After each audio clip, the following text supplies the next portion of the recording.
Welcome to the Climax Academy. I'm Jim Miller and the Global Training Manager. And Climax has always been on the forefront of adopting new ways to help solve customers' problems. And during this crazy COVID-19 times, it's a great opportunity for us to showcase our technology to a wider audience. So today, you're going to have the opportunity to ask any questions you might have. At the bottom of your screen is the Zoom Q&A. And feel free to ask questions about the video you're about to watch, or if you have questions particularly about the bore measuring caliper, or if you have future products or applications or specific machines that you'd like to see, feel free to shoot us a question on that, and we'll get back to you. Don't be afraid that if we don't get to your question during this live time, that we won't get the question, and we'll address it at a later time. So as always, let's talk about safety first. I always want to assess my area before I do any kind of a demonstration or any kind of a machine operation. So I always want to do what we call a risk assessment, and I want to look around to make sure that there's nothing that I'm going to come in contact with. Nothing that's going to come in contact with me or the machine. I want to be real careful about cords, trip hazards. Watch for anything that might hang me up during my normal operation of the equipment or the accessory. I want to watch out for sharp objects, anything that might cut me, anything that might be a pinch hazard that I might get caught in between, and definitely the chips that come off of machines as we do machining are going to be something where we're going to watch for and want to be able to make a count for. Okay, so again, if you have any questions while you're watching the video or after, feel free to submit them to the bottom of your screen at the Zoom Q&A, and we'll address those when we come back.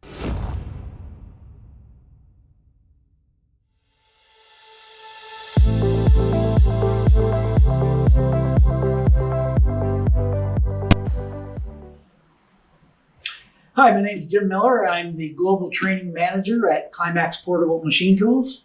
And today we're going to talk about another measuring device. This is a bore measuring caliper. This particular model is 61707, and it allows you to measure the bore without removing the bar from your Climax Portable Machine Tool boring bar. So we're going to go ahead and go through some of the features and how to set it, and how to change the battery and reset the instrument for when it's what its best optimal use is.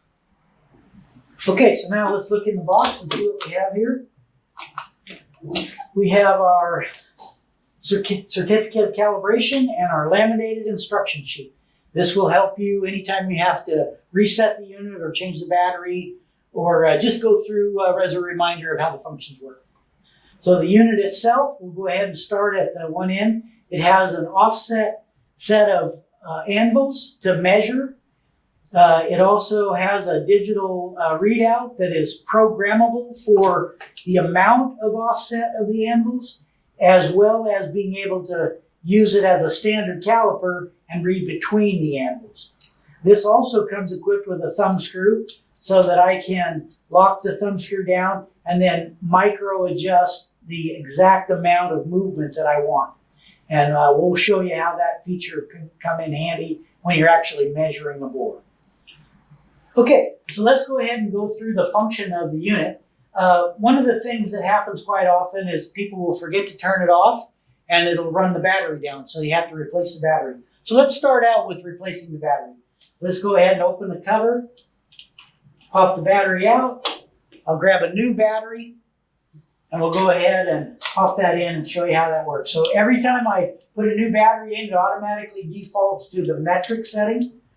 I typically like to set the unit in metric just because it's a little bit easier. So we'll go ahead and go through the functions of this now. We'll be able to use the inch metric button. We'll switch it from inch to metric. The absolute button allows me to use it at an incremental movement, which would be between the anvils, or an absolute number, which allows me to call up the memory, and that allows me to accommodate for the amount of distance over the anvils. There's a 0 button, and that's the button I'll use when I'm in the setting mode, and then obviously there's the on-off button. So let's go ahead and program it for the amount of offset that are in the anvils. So the first thing I'll do is I'll turn the unit on. I like to go into the metric setting, and I'll go into the absolute. So I'll hold the button down until I see the set flashing, and then I'm going to go ahead and put in 20 millimeters, because that's the actual measurement over the anvils. So with the set flashing, I can hold the pre-plus number down, and once it starts moving, I can let go of the 0. And I want to end up with this set at 20 millimeters. So the longer I hold the button, the faster it goes. So when I get close, I'll let off, and as long as the set's flashing, I can keep going. So I'm going to keep going until I get to 20.00. Sorry for the time delay here, but it just takes a minute to get to that number.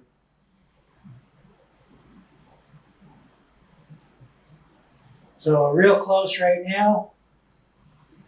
I'll just keep pushing the button until I get to the exact 20.00. Now, you'll see that the set is still flashing, so I just tap the 0 button, and that goes away. So now I can move it to anywhere I want and hit the 0, and it'll call up that number. So obviously I want to use that with the anvils closed and call up my 20.00. And now I'm preset. Now I can go into the inch mode, and that tells me the decimal equivalent of the imperial number in relation to the metric number. So 20 millimeters equals 0.7875 in English. So now if I want to use this to measure between the anvils, I go into absolute, which calls up 0. Or if I want to measure over the bar and measure the bore, I go into incremental, and that shows me what the number is in incremental.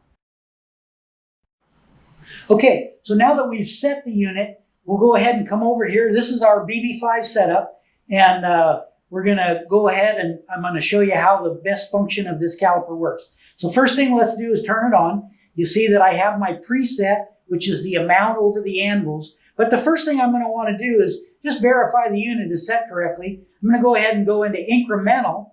Now I'm measuring between, while they're touching should be 0, and I'm going to measure the diameter of the bar. So if I carefully measure the diameter of the bar, it's just what I know that this bar is slightly under, so it reads 2.2485.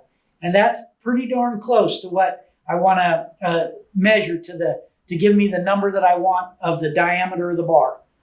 Now I'm going to go ahead and go into absolute mode, so it's accommodating the 20 millimeter anvils, and I'm going to go around the bar, and I'm going to measure the bore, and this sometimes takes a little bit of a feel, just like any caliper would. Again, this is not a precision inspection micrometer. This is a time saver. This unit allows me to get a really good measurement without having to pull my bar out. So right now, this bore reads 4.239. I don't have to double the number. I don't have to calculate anything. It's the actual measurement of the bore with the bar in place.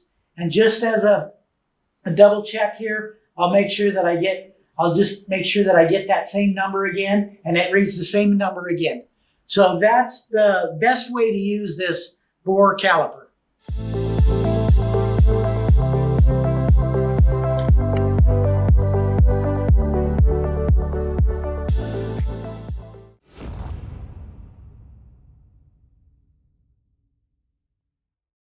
Okay, now that you've watched the video, we can go into our question and answer time.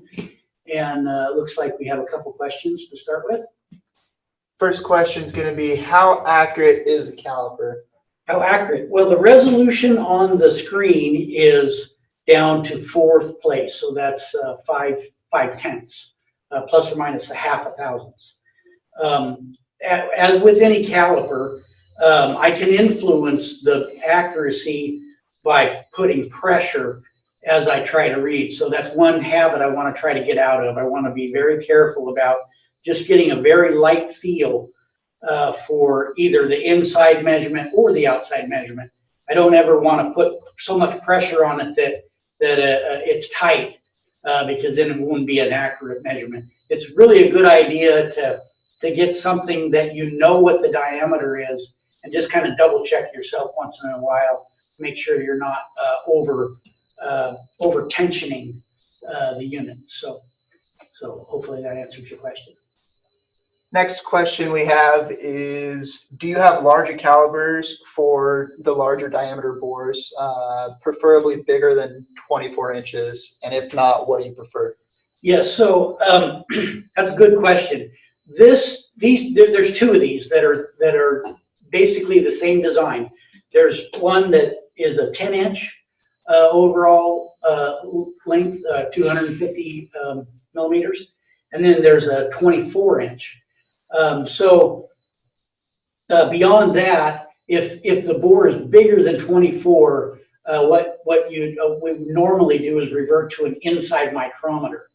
Now that gets a little bit tricky because you're going to have to put one edge of the inside mic on the bar and one stylus on the inside of the bore, and be very, very careful about getting that reading, and then add half the bar and then times that overall by 2, and that gives you the diameter. That's a bit of a higher level of measuring. So these really are designed in such a way that it keeps you from removing your tool or boring head, unclamping the feed unit, unclamping the drive, sliding the bar out, measuring with an inside mic the inside of the diameter, and then putting everything back. So it's a big time saver. I mean, all of that time is probably, if you have to pull the tool head, the bar, the drive, the feed, and measure the inside board, it's probably an extra 10, 15 minutes. And if your labor rates are even $60 an hour, that's $1 a minute, right? And so you're just throwing $10 on the floor. So it's really a time saver, an ability to not have to do all that. Over time, it pays for itself. Another question here, Jim. Does it come supplied with a reading certification? It does. They're calibrated from the factory. It comes with a certification that's good for a year. Oftentimes that question comes in is how often do I have to calibrate it? If you look at the back of the unit, I have one here, there's a sticker on it that it gives you the ID number of the unit. It gives you the date that it was originally calibrated, and it gives you the due date for the next calibration. Now, the calibration doesn't necessarily mean that the unit is good or bad. What it means is that the standards that are used to verify that it meets the national standard is only calibrated for 1 year period. So it has to be recalibrated to meet that standard within that year's period. If it's outside of that, then technically it doesn't meet the standard.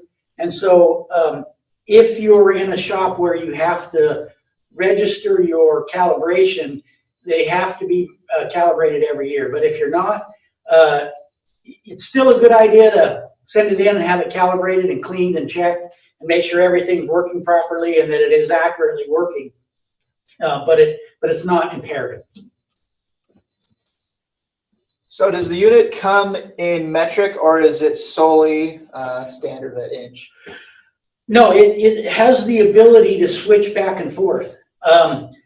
It has imperial, which is inch, and then metric, a button that toggles back and forth between metric and inch. Really kind of handy for a guy like me. I grew up in the inch system. All of my formulas, all my calculations are all done in inch. That's how my brain works. So when I have to convert to metric, I have a real trouble. So what I do is I go to the inch number and then hit the metric button, and it tells me the equivalent in metric without having to look at a chart.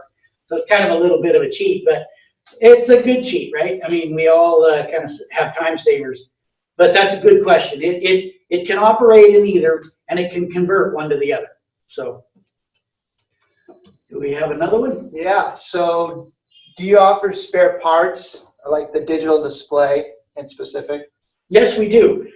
So when units are sent in for calibration, they go through a process of checking everything to make sure all the parts are in functioning order. If something doesn't impede the operation, it's your option whether to replace it or not.